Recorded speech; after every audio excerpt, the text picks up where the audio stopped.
Viva Voz, com Vera Magalhães.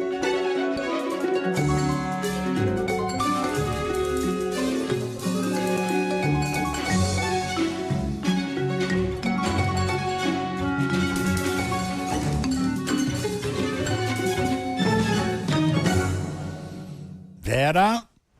Boa tarde, feliz ano novo, Cássia Sartenberg, ouvintes e todo mundo que nos assiste. Boa tarde, Vera, feliz ano novo. Também não avisaram a Vera dos óculos escuros.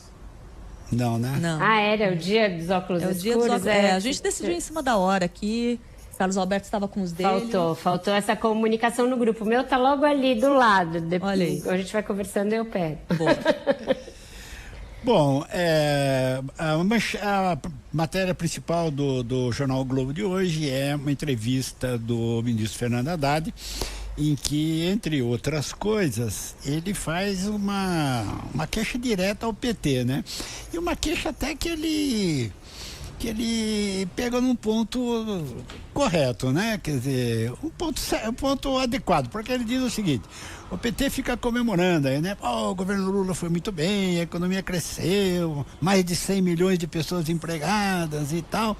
E aí olha e diz pro Fernando Haddad que ele é austericida. Quer dizer, aí ele falou, agora não, né?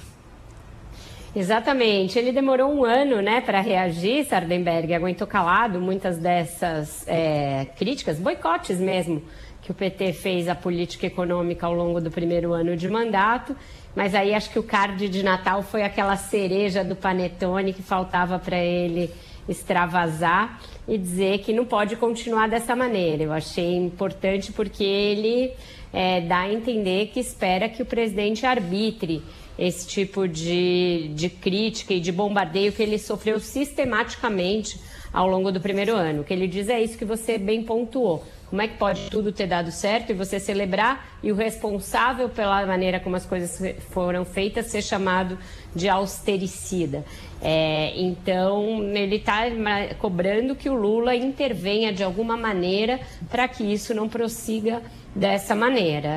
Da maneira como a entrevista foi conduzida e como ele respondeu às perguntas do nosso colega Álvaro Gribel, deu a entender que isso para ele foi o grande calcanhar de Aquiles desse primeiro ano. Ele acaba tocando numa questão que incomoda muito o partido e que, a meu ver, é uma das grandes razões pelas quais ele é tão bombardeado, que é a sucessão do Lula, não para 2026, mas na eleição seguinte. Ele diz que não está no caminho, que ele foi candidato em 2018 por uma circunstância muito específica, mas ele, de um jeito muito sutil, cobra do Lula o fato de ter sido o candidato naquele momento de muita dificuldade para o Lula, porque ele diz, isso foi decidido dentro da cadeia. Quando ele diz isso, ele coloca um peso, uma carga dramática em cima dessa decisão muito forte, para dizer, olha, eu estava lá quando ninguém quis ser, Jacques Wagner não quis ser, ninguém quis ser, e isso foi decidido numa circunstância muito específica dentro da cadeia, ele diz. Então, ele está chamando o presidente a vir ao seu socorro para evitar que esse fogo amigo prossiga, né? E, de certo modo, ele reivindica a posição de presidenciável, né? Ele diz que o Lula tem uma circunstância única de ter sido um chefe político importante por 50 anos, ele coloca lá um horizonte de 50 anos, mas diz que para a sucessão dele depois da eleição de 2026, esse é um problema que está colocado, que precisa ser discutido com antecedência, que não pode ser deixado para a reta final.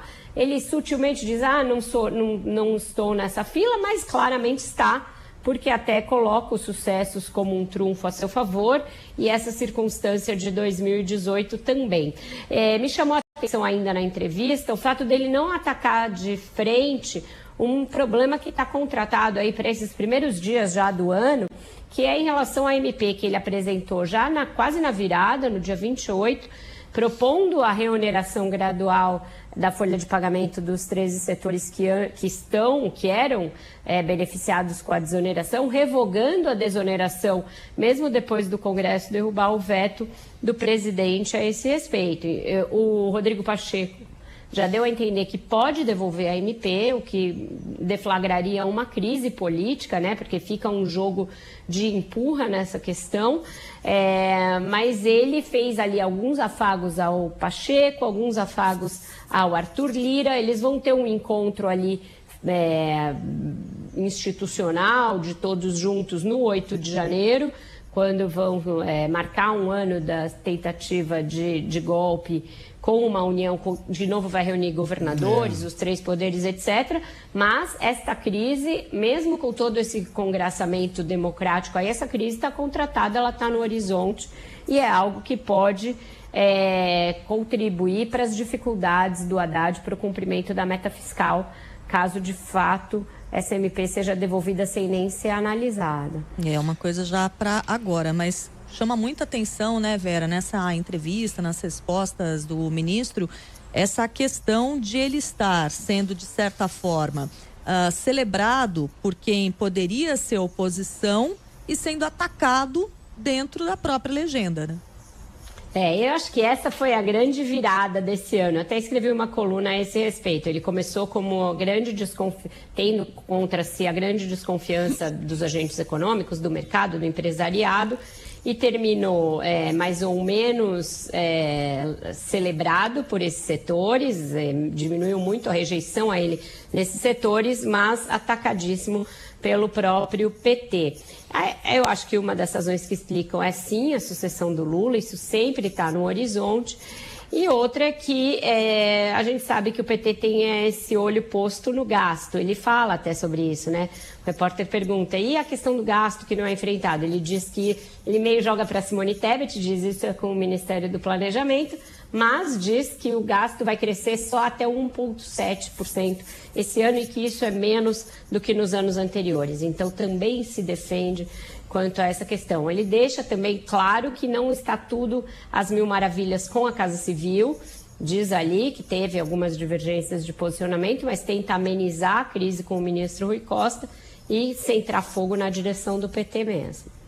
Agora, Vera, mais uma palavrinha sua sobre essa questão da medida provisória que reintroduz o imposto sobre a folha de pagamento, porque é uma coisa que o Congresso votou 2 vezes, né? E por uma enorme maioria, por uma estupenda maioria, né? O Congresso aprovou a desoneração, o presidente Lula voltou para o Congresso e o Congresso derrubou o veto do presidente. Quer dizer, então o Congresso Nacional, Câmara e Senado, em 2 vezes, por ampla maioria, aprovou uma medida que o Lula e o Haddad querem acabar com uma medida provisória. Não é um lance muito arriscado do muito Lula e do Haddad? Muito arriscado, o Sardenberg, mas ele parte dessa convicção que ele tem de que isso é inconstitucional, ele acha ineficaz do ponto de vista da geração de emprego, e uma das grandes queixas do governo em relação a isso foi um mecanismo introduzido pelo senador Ângelo Coronel na questão da desoneração e que a Câmara não derrubou porque teria de voltar para o Senado, que é a questão dos municípios, do novo regime fiscal dos municípios. Eles dizem que isso torna a coisa ainda mais inviável e essa é uma das razões da insistência deles.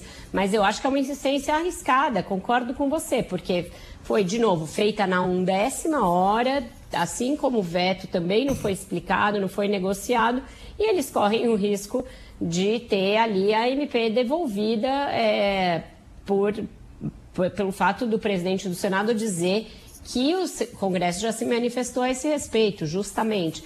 Então, sim, arriscado, mas faz parte desse ali do receituário que ele estabeleceu para tentar cumprir a meta fiscal. A gente sabe que é difícil, sabe que talvez não vá acontecer, mas ele até fala sobre isso, né? Ele fala, falam que eu apresento as medidas a conta-gotas e que eu não apresento tudo de uma vez. Antibiótico, você também não toma a cartela inteira, você toma 1 por dia. Essa é a justificativa que ele deu para essas medidas a conta-gotas e algumas delas não negociadas. Vera Magalhães, obrigado, Vera. Bom Obrigada, início de ano. Estava com saudade de vocês. E seguiremos aqui ao longo de 2024. Obrigado, Vera. Com certeza seguiremos, sempre juntos. Até. Tchau, Obrigada, tchau, pessoal. Vera. Até mais tarde. Até mais. Olha aqui, tem alguns e-mails aqui.